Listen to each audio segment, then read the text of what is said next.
A Walmart Pay support ticket marked as closed means the previous support request is no longer active, but it does not always mean your payment issue was solved.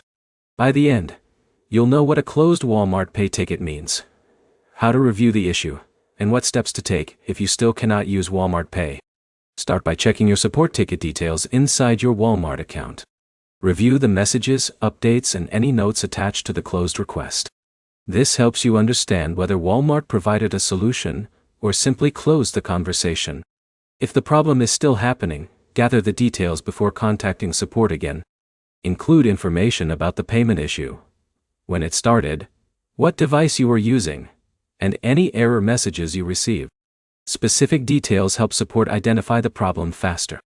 The next step is checking your Walmart Pay setup. Open the Walmart app and review your payment settings. Confirm that your payment method is still available and that your account information is correct. If your payment method was removed, expired, or needs verification, updating that information may fix the issue.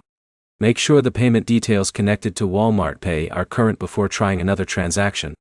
Another fix is refreshing the Walmart app. Close the app completely, reopen it, and try Walmart Pay again. If the issue continues, check whether the app has an available update through your device's app store.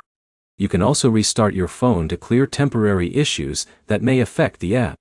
If the problem remains, reinstalling the Walmart app can provide a fresh installation and may resolve app-related problems. If your original support ticket was closed without fixing the problem, submit a new request instead of waiting for the old ticket to reopen. Explain that the previous ticket was closed and provide the previous details if you have them.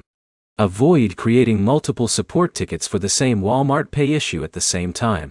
Use one active request and provide complete information so the support team can track the problem properly. The main points are simple. First, a closed Walmart Pay ticket means the old request is finished, not necessarily that your issue is fixed. Second, check your payment settings and app status. Third, contact Walmart support again with complete details if the problem continues. Your next step is to review the closed ticket, verify your Walmart Pay settings, and submit a new support request if needed. If this guide helped you fix a Walmart Pay issue, like the video and subscribe for more practical app troubleshooting guides.